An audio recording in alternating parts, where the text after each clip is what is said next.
दोस्तों, इकिगाई के सफर में अब तक हमने जापानियों की लंबी उम्र के राज जाने और खुशहाल जीवन के कई सूत्र समझे। अब इस ऑडियो बुक समरी के तीसरे भाग में चलिए सीखते हैं कि कैसे हम भी कुछ आसान व्यायामों से स्वस्थ और शतायु जीवन पा सकते हैं।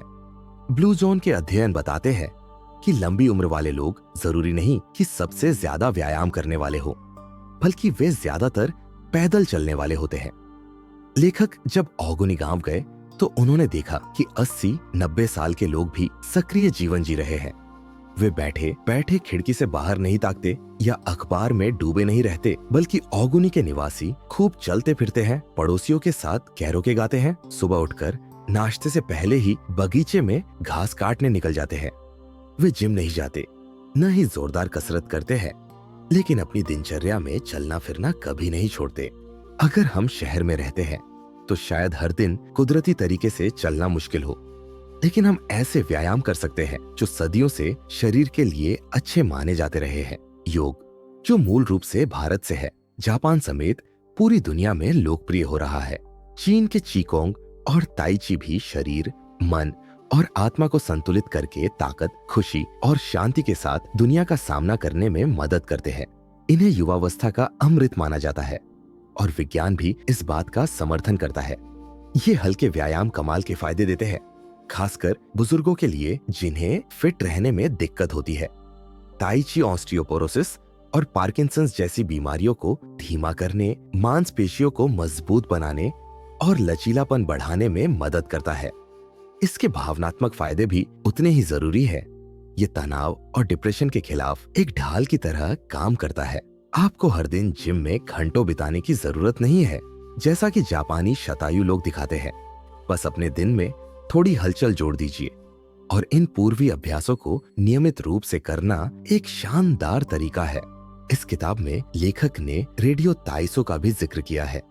ये सुबह की वार्म अप एक्सरसाइज दूसरे विश्व युद्ध से पहले से चली आ रही है। इसे रेडियो इसीलिए कहते हैं क्योंकि इसके निर्देश पहले रेडियो पर आते थे, लेकिन आजकल लोग इसे टीवी या इंटरनेट पर देखते हैं। रेडियो ताइसो का मकसद लोगों में एकता की भावना जगाना है। ये हमेशा ग्रुप में की जाती है, खासकर स्कूलों में क्लास शुरू होने से पहले और कंपनियों में काम शुरू होने से पहले। जब ये एक्सरसाइज बड़े ग्रुप में की जाती है तो ये किसी खेल के मैदान में या बड़े हॉल में होती है और लाउड स्पीकर का इस्तेमाल किया जाता है। इस एक्सरसाइज में 5-10 मिनट लगते हैं और ये जोड़ों की गतिशीलता बढ़ाने पर ध्यान देती है। एक मशहूर रेडियो ताइसो एक्सरसाइज में अपनी बाहों को सिर के ऊपर उठाना और फिर उन्हें गोल गोल घुमाकर नीचे लाना शामिल है। ये शरीर को जगाने का एक आसान तरीका है, एक हल्की फुल्की कसरत जो जोड़ों के व्यायाम पर जोर देती है। ये सुनने में भले ही आसान लगे, लेकिन आजकल हम अपनी बाहों को सिर के ऊपर उठाए बिना पूरा दिन बिता सकते हैं। सोचिए जरा, किताबें पढ़ते वक्त, स्मार्टफोन चलाते वक्त या कंप्यूटर पर लिखते पढ़ते वक्त हमारी बाहें हमेशा नीचे ही तो रहती हैं। हम अपने हाथ तभी ऊपर उठाते हैं जब हमें ऊपर से कुछ उतारना हो या किसी अलमारी में कुछ रखना हो, जबकि हमारे पूर्वज पेड़ से फल तोड़ते वक्त दिन में कितनी बार अपने हाथ ऊपर उठाते थे। रेडियो ताइसो हमें शरीर की बुनियादी गतिविधियां करने में मदद करता है। ऐसी कई गतिविधियां हैं जो स्वस्थ, सरल और लंबा जीवन जीने में मदद करती है। शतायु जीवन के व्यायाम। योग गुरु BKS अयंगर कहते हैं कि योग सिर्फ हमारे देखने के तरीके को नहीं बदलता, बल्कि देखने वाले को भी बदल देता है। योग सिर्फ कसरत नहीं है, ये एक आध्यात्मिक अभ्यास है जो हमें अपने दिल को खोलने और अपनी जागरूकता पर ध्यान केंद्रित करने के लिए सिखाता है, ताकि हम जान सके कि हम पहले से क्या जानते हैं और हमें अभी क्या सीखना बाकी है। जापान के साथ साथ पश्चिम में भी लोकप्रिय योग लगभग कोई भी कर सकता है। इसके कुछ आसन गर्भवती महिलाओं और शारीरिक रूप से अक्षम लोगों के लिए भी अनुकूलित किए गए हैं। योग प्राचीन भारत की देन है, जहां इसे हमारे मानसिक और शारीरिक तत्वों को एकजुट करने के लिए सदियों पहले विकसित किया गया था। योग शब्द संस्कृत के युज से आया है, जिसका मतलब है जोड़ना, बांधना या एकजुट करना। योग शरीर और मन को जोड़ता है और हमें अपने आसपास की दुनिया के साथ एक स्वस्थ जीवन शैली की ओर ले जाता है। ताई ची एक चीनी मार्शल आर्ट है जिसे बौद्ध धर्म और कन्फ्यूशीवाद से भी सैकड़ों साल पहले खोजा जा सकता है। ये कला जापान में भी बहुत लोकप्रिय है। चीनी परंपरा के अनुसार ये ताओवादी मास्टर और मार्शल आर्ट व्यवसायी झांग सानफेंग द्वारा बनाया गया था। हालांकि ये यांग लूचिन ही थे जो 19वीं शताब्दी में इस रूप को दुनिया के बाकी हिस्सों में लेकर आए। ताई ची मूल रूप से एक निजी या आंतरिक मार्शल आर्ट थी, जिसका अर्थ यह है कि इसका लक्ष्य केवल व्यक्तिगत विकास करना है। आत्मरक्षा पर केंद्रित यह उन लोगों के सीखने की कला है जो कम से कम बल का उपयोग करके और अपनी चपलता पर भरोसा करके अपने विरोधियों को हराने के लिए इसका अभ्यास करते हैं। ताई ची को शरीर और मन को ठीक करने के साधन के रूप में भी देखा जाता है और इसका उपयोग स्वास्थ्य और आंतरिक शांति को बढ़ावा देने के लिए कई बार किया गया। अपनी नागरिकों को अधिक सक्रिय और प्रोत्साहित करने के लिए जब चीनी सरकार ने इसे एक अभ्यास के रूप में इसे बढ़ावा दिया तो इसने मार्शल आर्ट से अपना मूल संबंध खो दिया और उसके बजाय सभी के लिए स्वास्थ्य और कल्याण का स्रोत बन गया। क्यूई गोंग को ची गोंग के नाम से भी जाना जाता है। इसका नाम क्यूई यानी जीवन शक्ति या ऊर्जा और गोंग यानी कार्य को जोड़कर बना है और ये दर्शाता है कि ये रूप व्यक्ति की जीवन शक्ति के साथ काम करता है। अपने वर्तमान नाम के तहत ची गोंग की कला ताओ यिन पर आधारित है, जो एक प्राचीन कला है जो मानसिक और शारीरिक कल्याण को बढ़ावा देती है। इसका अभ्यास 20वीं शताब्दी की शुरुआत में प्रशिक्षण और मार्शल आर्ट की रिपोर्टों में दिखाई देने लगा और 1930 के दशक तक अस्पतालों में इसका इस्तेमाल किया जाने लगा। चीनी सरकार ने बाद में इसे लोकप्रिय बनाया, जैसा कि उसने ताई ची के साथ किया था। दृढ़ता और वाबी साबी। एक बात जो स्पष्ट रूप से परिभाषित इकिगाई वाले सभी लोगों में समान है वो यह है कि वो अपने जुनून का पीछा करते हैं, चाहे कुछ भी हो। वो कभी हार नहीं मानते, तब भी जब उनके सामने समस्याओं का ढेर लगा हो या वो एक के बाद एक बाधाओं का सामना कर रहे हो। हम लचीलेपन के बारे में बात कर रहे हैं, एक अवधारणा जो मनोविज्ञान के बीच प्रभावशाली हो गई है। लेकिन लचीलापन केवल दृढ़ रहने की क्षमता नहीं है। जैसा कि हम इस अध्याय में देखेंगे, ये एक दृष्टिकोण भी है जिसे हम जीवन में महत्वपूर्ण चीजों पर ध्यान केंद्रित करने के लिए विकसित कर सकते हैं। हम सभी को कठिन क्षणों का सामना करना पड़ता है और जिस तरह से हम इसे करते हैं वो हमारे जीवन की गुणवत्ता में बहुत बड़ा बदलाव ला सकता है। जीवन के उतार चढ़ाव का सामना करने के लिए हमारे मन, शरीर और भावनात्मक लचीलेपन के लिए उचित प्रशिक्षण आवश्यक है। लचीलापन असफलताओं से निपटने के हमारी क्षमता है। हम जितने अधिक लचीले होंगे उतना ही आसान होगा कि हम अपने आप को ऊपर उठाएं और अपने जीवन को अर्थ देने वाली चीजों पर वापस जाएं। लचीले लोग जानते हैं कि निराश हुए बिना अपने उद्देश्यों पर, किन मामलों पर केंद्रित रहना है। उनका लचीलापन उनकी ताकत का स्रोत है। वो जानते हैं कि परिवर्तन और भाग्य के उलट होने के लिए कैसे अनुकूलित किया जाए। वो उन चीजों पर ध्यान केंद्रित करते हैं जिन्हें वो नियंत्रित कर सकते हैं और उन चीजों के बारे में चिंता नहीं करते जिन्हें वो नहीं कर सकते। आइए जानते हैं कि किस तरह बौद्ध धर्म और रूढ़िवाद के माध्यम से अपने अंदर भावनात्मक लचीलेपन का अनुभव किया जा सकता है। सिद्धार्थ गौतम बुद्ध कपिलवस्तु नेपाल के एक राजकुमार के रूप में पैदा हुए थे और एक महल में पले बढ़े जो धन से घिरा हुआ था। 16 साल की उम्र में उन्होंने शादी कर ली और उनका एक बेटा भी हुआ। अपने परिवार की संपत्ति से संतुष्ट न होकर 29 साल की उम्र में उन्होंने एक अलग जीवन शैली का प्रयास करने का फैसला किया और एक तपस्वी के रूप में रहने के लिए महल से भाग गए। लेकिन वो तपस्या नहीं थी जिसकी उन्हें तलाश थी, इसलिए उन्हें वो शांति और खुशी नहीं मिल पाई जिसकी उन्हें अपने लिए चाह थी। न तो धन और न ही अत्यधिक तपस्या ने उनके लिए काम किया। उन्होंने महसूस किया कि एक बुद्धिमान व्यक्ति को जीवन के सुखों की उपेक्षा नहीं करनी चाहिए। एक बुद्धिमान व्यक्ति इन सुखों के साथ रह सकता है, लेकिन उसे हमेशा इस बात के प्रति सचेत रहना चाहिए कि इन सुखों द्वारा किसी को भी गुलाम बनाना कितना आसान है। आपको एक आनंदमय जीवन जीने का पूरा अधिकार है, लेकिन साथ ही आपको उन सुखों के गायब होने के लिए भी तैयार रहना होगा। लक्ष्य हमारे जीवन से सभी भावनाओं और सुखों को खत्म करना नहीं है, बल्कि नकारात्मक भावनाओं को खत्म करना है। उनकी स्थापना के बाद से बौद्ध धर्म और स्टोइकवाद दोनों का एक उद्देश्य आनंद, भावनाओं और इच्छाओं को नियंत्रित करना रहा है। हालांकि ये दोनों दर्शन बहुत अलग हैं।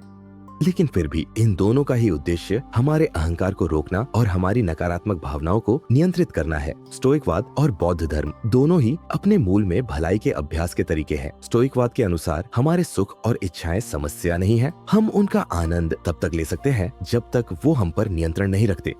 स्टोइकवाद और बुद्धिज्म दोनों में ही अच्छी जीवन शैली पर जोर दिया जाता है। जो बातें हमारे नियंत्रण में नहीं है उनकी चिंता करने से कोई लाभ नहीं।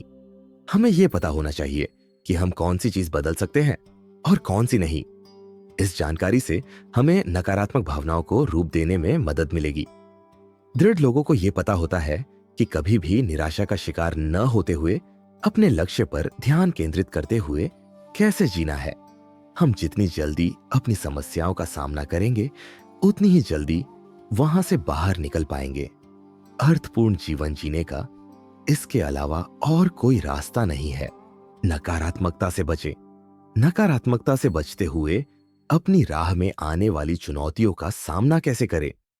नकारात्मक दृश्य और नकारात्मक भावनाओं को महत्व न देने के अलावा रूढ़िवाद का एक और केंद्रीय सिद्धांत ये जानना है कि हम क्या नियंत्रित कर सकते हैं और क्या नहीं। जैसा कि हम शांति प्रार्थना में देखते हैं, जो चीजें हमारे नियंत्रण से बाहर है उनके बारे में चिंता करने से कुछ हासिल नहीं होता। हमें इस बात की स्पष्ट समझ होनी चाहिए कि हम क्या बदल सकते हैं और क्या नहीं, जो बदले में हमें नकारात्मक भावनाओं के आगे झुकने का विरोध करने की अनुमति देगा। एपिक्टेटस के शब्दों में ये मायने नहीं रखता कि आपके साथ क्या होता है, बल्कि ये मायने रखता है कि आप इस पर कैसे प्रतिक्रिया देते हैं। एकमात्र क्षण जिसमें आप वास्तव में जीवित रह सकते हैं वो वर्तमान क्षण है। यहाँ और अभी में रहने के अलावा स्टोइक्स हमारे आसपास की चीजों के अस्थिरता पर चिंतन करने की सलाह देते हैं। रोमन सम्राट मार्कस ऑरेलियस ने कहा था कि जिन चीजों से हम प्यार करते हैं वो एक पेड़ की पत्तों की तरह है, वो हवा के झोंके से किसी भी समय गिर सकते हैं।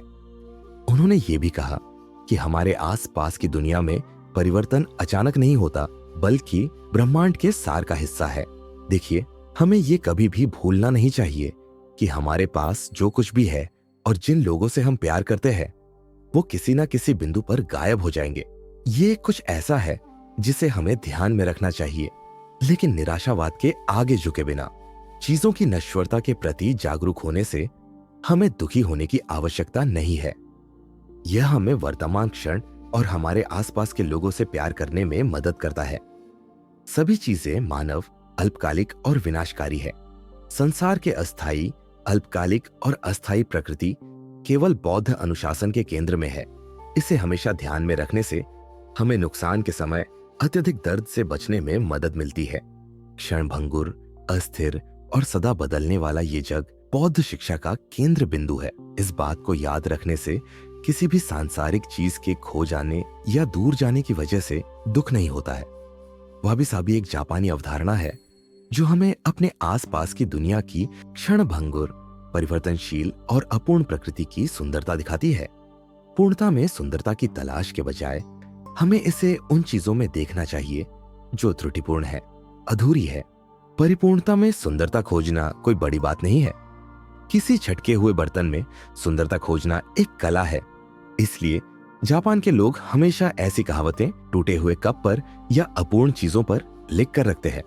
उनका मानना है कि अपूर्ण, क्षणिक और दोषयुक्त चीजें असल में सुंदर होती है, क्योंकि कुदरत भी ऐसी ही है। एक पूरा जापानी अवधारणा इचिगो इची ए है, जिसका अनुवाद इस प्रकार किया जा सकता है, ये एक क्षण केवल अभी मौजूद है और ये फिर से नहीं आएगा। ये अक्सर सामाजिक समागमों में एक अनुस्मारक के रूप में सुना जाता है।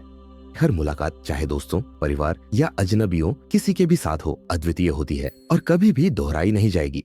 जिसका अर्थ है कि हमें उस पल का आनंद लेना चाहिए और भविष्य या अतीत की चिंताओं में खुद को खोना नहीं चाहिए। इस अवधारणा का उपयोग आमतौर पर चाय के लिए इकट्ठा होने पर या जैन मेडिटेशन के समय या और जापानी मार्शल आर्ट के ठिकानों पर तो अवश्य ही किया जाता है, जहां सभी लोगों से वर्तमान में जीने पर जोर देने को कहा जाता है। अपना ख्याल रखें, अपना ध्यान रखते और अपनी परवाह करते हुए खुद को किसी भी किस्म के नुकसान और दुख से कैसे बचाया जाए। हम और अधिक एंटीफ्राजाइल कैसे हो सकते हैं, अपने आप को शारीरिक, मानसिक और भावनात्मक चोट से कैसे सुरक्षित रखा जाए, हम सभी के मन में कभी न कभी ये सवाल जरूर आता है, चाहे हमारे जीवन में कुछ भी घट रहा हो, और ये बहुत ही स्वाभाविक भी है। तो आइए जानते हैं कि किस तरह हम अपने आप को तकलीफ पहुंचाने से बच सकते हैं। पहली बात तो ये याद रहे कि आप अपने लिए हमेशा कुछ एक्स्ट्रा बनाएं या जोड़ कर रखें। सिर्फ एक वेतन से धन अर्जित करने के बजाय अपने शौक से, अन्य नौकरियों में या अपना खुद का व्यवसाय शुरू करके पैसे कमाने का एक तरीका खोजने का प्रयास करें। यदि आपके पास केवल एक वेतन है तो हो सकता है कि आपके नियोक्ता को परेशानी में पड़ने पर आपके पास कुछ भी न बचा हो, जिससे आप नाजुक स्थिति में हो। दूसरी ओर, यदि आपके पास कई सारे विकल्प हैं और आप अपनी प्राथमिक नौकरी खो देते हैं, तो ऐसा हो सकता है कि आप अपनी माध्यमिक नौकरी के लिए अधिक समय समर्पित करें और शायद इससे ज्यादा पैसा कमाएं। आपने दुर्भाग्य के उस झटके को हरा दिया होगा और उस स्थिति में आप बन जाएंगे एंटी फ्राजाइल। ओकिनावा में हमने जिन वरिष्ठों का साक्षात्कार लिया, उनमें से अधिकांश का प्राथमिक और द्वितीयक व्यवसाय था। उनमें से अधिकांश ने एक सब्जी के बगीचे को दूसरी नौकरी के रूप में रखा हुआ था और अपनी उपज को स्थानीय बाजार में बेच दिया करते थे। दोस्ती और व्यक्तिगत हितों पर भी यही विचार फिट बैठता है। जैसा कि कहा जाता है, don't keep all your eggs in the same basket, यानी अपने सभी अंडे एक टोकरी में नहीं रखने चाहिए, अपने लिए कुछ अलग भी रखना चाहिए।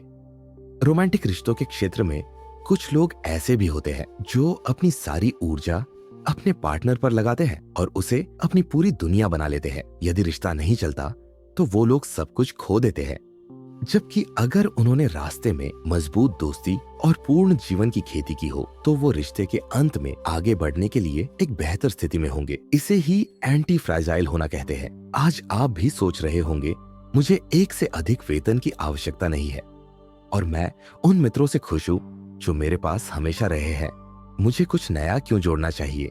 ये हमारे जीवन में बदलाव लाने के लिए समय की बर्बादी की तरह लग सकता है, क्योंकि असाधारण चीजें आमतौर पर नहीं होती है। हम अपने आराम के क्षेत्र में कभी भी फिसल सकते हैं। कभी न कभी कुछ अप्रत्याशित हमेशा होता रहता है, कभी जल्दी से तो कभी देर से। दूसरी बात, कुछ क्षेत्रों में रूढ़िवादी रूप से दांव लगाएं और दूसरों में कई छोटे जोखिम उठाएं।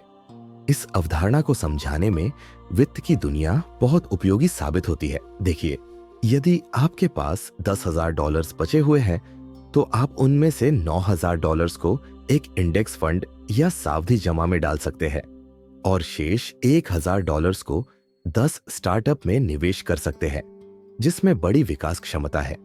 प्रत्येक में $100 एक संभावित परिदृश्य यह है कि 3 कंपनियां विफल हो जाती हैं। आप $300 खो देते हैं। 3 अन्य कंपनियों का मूल्य नीचे चला जाता है। आप एक और $100 या $200 खो देते हैं। 3 का मूल्य बढ़ जाता है। आप $100 या $200 कमाते हैं और मूल्य स्टार्टअप में से एक की संख्या 20 गुना बढ़ जाती है। आप लगभग $2,000 या शायद उससे भी अधिक कमाते हैं। आप अभी भी पैसा कमाते हैं, भले 3 व्यवसाय पूरी तरह से फेल हो जाए। आपको हाइड्रा की तरह ही नुकसान से फायदा हुआ है। एंटी फ्राजाइल बनने के लिए छोटे जोखिम उठाना जरूरी है, जिससे हमें बड़ा इनाम मिल सकता है। खुद को उन खतरों से उजागर किए बिना जो हमें डुबा सकते हैं, जैसे कि किसी ऐसी संदिग्ध फंड में $10,000 का निवेश करना जो सुनने में कोई प्रतिष्ठित कंपनी का लग रहा था और जिसे हमने अखबार में विज्ञापित होते हुए देखा था। विपरीत परिस्थितियों से न डरें, क्योंकि प्रत्येक झटका विकास का एक अवसर है। यदि हम एंटी फ्राजाइल रवैया अपनाते हैं तो हम अपनी जीवन शैली को परिष्कृत करते हुए और अपना इकिगाई पर ध्यान केंद्रित करते हुए हर झटके के साथ मजबूत होने का रास्ता खोज लेंगे। 1 या 2 बार नुकसान होने को आप चाहे तो एक दुर्भाग्य मान लें या एक अनुभव के रूप में उसे स्वीकार कर ले, जिसे हम अपने जीवन के सभी क्षेत्रों में लागू कर सकते हैं, क्योंकि हम लगातार सुधार करते हैं और नए और बेहतर लक्ष्य निर्धारित करते हैं। जीवन शुद्ध अपूर्णता है, जैसा कि वाबी साबी का दर्शन हमें सिखाता है, और समय बीतने से हमें पता चलता है कि सब कुछ क्षणभंगुर है। लेकिन अगर आपको अपनी इकिगाई की स्पष्ट समझ है तो प्रत्येक क्षण में इतनी संभावनाएं होंगी कि ये लगभग अनंत काल की तरह प्रतीत होगा। जीवन जीने की कला। इकिगाई को 4 अलग अलग तत्वों के बीच एक चौराहे के रूप में वर्णित किया जा सकता है। आप किसके बारे में भावुक है, जहां आपके कौशल निहित है, आप कैसे अपनी जीविका कमाते हैं और दुनिया को आपसे क्या चाहिए। 20वीं सदी में मित्सु आइदा नाम के प्रसिद्ध कैलीग्राफर और कवि हुए हैं, जिन्होंने इकिगाई को अपना पूरा जीवन समर्पित कर दिया था। शैडो कैलीग्राफी ब्रश की सहायता से उन्होंने 17 कविताएं लिखी और इकिगाई के प्रति अपनी भावनाओं को जाहिर किया। उनकी ज्यादातर कविताएं वर्तमान पल का महत्व बताने वाली थी। उनकी एक कविता का भावार्थ कुछ यूं है: अभी इस पल में मेरे लिए सबसे महत्वपूर्ण चीज यदि कोई है तो वो है तुम्हारा अस्तित्व। सुंदर है ना। एक अन्य कविता में वो लिखते हैं, यही अभी। इन दो शब्दों में सिर्फ एक कविता ही नहीं बल्कि एक कलाकृति है, जो ये दर्शाती है कि इस विश्व में कोई भी वस्तु सदा के लिए नहीं रहती। और अक्सर इस विचार को समझ लेने के बाद हमारे अंदर की निराशा नष्ट हो जाती है। अपनी एक और कविता के माध्यम से वो कहते हैं कि बिना रास्ता बदले सदा चलते रहो। देखिए, एक बात समझ लीजिए, एक बार आपको आपका इकिगाई मिल गया तो उस पर ध्यान देकर उसे हर दिन पोषित करने से ही जीवन का असली अर्थ पता चलता है। एक बार आपको अपने जीवन का उद्देश्य पता चल जाए तो हर पल प्रवाह में रहने से आपको जीवन में वैसा ही आनंद प्राप्त होता है जैसा किसी चित्रकार को अपने कैनवस में रंग भरते समय होता है। अपने मन के कालीपन पर बनाई गई छवि ही काफी है आपके पूरे जीवन को खुशी और उल्लास से भरने के लिए। सालों तक सिर्फ सुशी बनाने वाला शेफ भी ऐसी ही खुशी महसूस करता है। लिखने वाले तो हजारों पन्नों की किताब लिख डालते हैं, वो भी एक के बाद एक, क्योंकि इसी कार्य में उनका इकिगाई छिपा होता है। इसके दूसरी ओर कई बार हमें लगता है कि अपनी पसंद का काम मिल गया है हमें, लेकिन कुछ दिन बाद हम कोई दूसरा काम ढूंढने लग जाते हैं। ये व्यवसाय या नौकरी कुछ भी हो सकता है। अगर हमारी लॉटरी लग जाए और हम एक बहुत बढ़िया कार अपने लिए खरीद लें तो हम खुद को बहुत भाग्यशाली समझने लगते हैं। लेकिन कुछ दिनों बाद उसमें भी निराशा महसूस होने लगती है और हम सोचते हैं, काश और अधिक की लॉटरी लगी होती तो हम इससे भी बड़ी कार खरीद लेते। कभी लगता है हमें हमारा मनचाहा साथी मिल गया है, लेकिन कुछ दिनों बाद हमारे मन में और कल्पनाएं जन्म लेने लगती है। इस असंतुष्टि से पता चलता है कि हमें अभी हमारा इकिगाई नहीं मिला है। ये एक क्षणिक आनंद है, लेकिन अपने लिए खोज हमें जारी रखनी चाहिए। तो इसका निष्कर्ष ये हुआ कि हम में से हर किसी का इकिगाई अलग होता है, लेकिन हम सभी अपने जीवन का अर्थ खोजते रहते हैं। जब हम अपने इकिगाई से जुड़ जाते हैं तो हमें अपना जीवन अर्थपूर्ण लगने लगता है और काम हमें खुशी देने लगता है। जब हमारा इकिगाई से संपर्क टूट जाता है तो हमें ये जीवन निरर्थक लगने लगता है। यही कारण है कि कई लोग सब कुछ होते हुए भी प्रसन्न और संतुष्ट नहीं रह पाते। कोई ना कोई कमी हमेशा महसूस करते हैं, जैसे कि कोई एक खालीपन हो जैसे भरना अब भी बाकी हो। उस खालीपन को शायद आपके इकिगाई का इंतजार है। आधुनिक जीवन हमें हमारे असली स्वभाव से दूर ले जाता है। पैसा, सत्ता, आदर सत्कार और कामयाबी हमें अपने प्राकृतिक मूल से अलग ले जाती है। हमारे लिए जरूरी है कि इन चीजों को हम खुद पर हावी न होने दें। हमारे अंदर जो उत्सुकता और सहज ज्ञान है उसको आंतरिक कंपास की तरह इस्तेमाल करें। वो हमें हमारे इकिगाई तक ले जाएगा। उसका लाभ उठाएं और अपने असली आनंद तक पहुँचे। जो चीजें पसंद नहीं आती है उनसे दूर रहे। आपके अंदर जो उत्सुकता है उसे कायम रखे और जीवन के असली अर्थ की खोज करते रहे। देखिए, ऐसा नहीं है कि हर किसी के जीवन का उद्देश्य कोई बहुत बड़ा महान काम करना ही हो। कई बार सिर्फ अच्छे माता पिता या काम आने वाले पड़ोसी बनकर ही मदद करने में ही आपका इकिगाई छिपा हो सकता है। अपने इकिगाई के साथ जुड़ने के लिए कोई सटीक रणनीति की जरूरत नहीं है। देखिए, इस किताब के माध्यम से हमने ओकिनावा निवासियों से जो सीखा वो यह है कि हमें जो करना है उसे खोजने के बारे में बहुत ज्यादा चिंता करने की जरूरत नहीं है। अब जीवन कोई पहेली तो है नहीं जिसे हल करना है। सिर्फ ऐसी सोच रखें जिससे आप अपने सबसे अधिक पसंदीदा काम के साथ जुड़े और उसी काम में व्यस्त रहे। सदा अपने दोस्तों और रिश्तेदारों के साथ समारोहों में शामिल होते रहे। सुखी जीवन जिए। जब आपके जीवन का उद्देश्य बुलाने लगे तो और कुछ मायने नहीं रखेगा। यह आपको गले लगाएगा और आप इसमें खींचे चले आएंगे। ऐसा इसीलिए है क्योंकि आपका उद्देश्य ही आपके निर्माण का कारण है। पैसा एक मानव आविष्कार है और आप सिर्फ पैसा कमाने के लिए नहीं बने हैं। आप खुश रहने के लिए सेवा करने के लिए, दुनिया को एक बेहतर जगह बनाने के लिए भी बने हैं। यही कारण है कि आपके उद्देश्य को आपकी कॉलिंग भी कहा जाता है। सचमुच आपका उद्देश्य आपको बुला रहा है। अपने चारों तरफ बनाए आराम के बुलबुले से बाहर निकले और अपने उद्देश्य के साथ आप आगे बढ़े।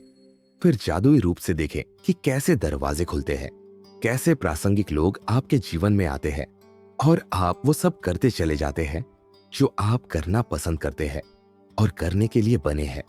जब आप एक उद्देश्यपूर्ण जीवन जीते हैं तो आप विपरीत परिस्थितियों के बावजूद खुशी से जीते हैं।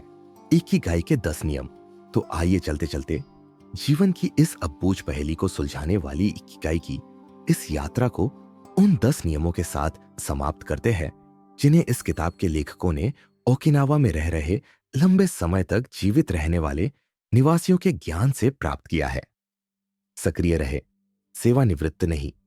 जो लोग उन चीजों को पीछे छोड़ देते हैं जिन्हें वो करना पसंद करते हैं और अच्छा करते हैं, वो जीवन में अपना उद्देश्य खो देते हैं।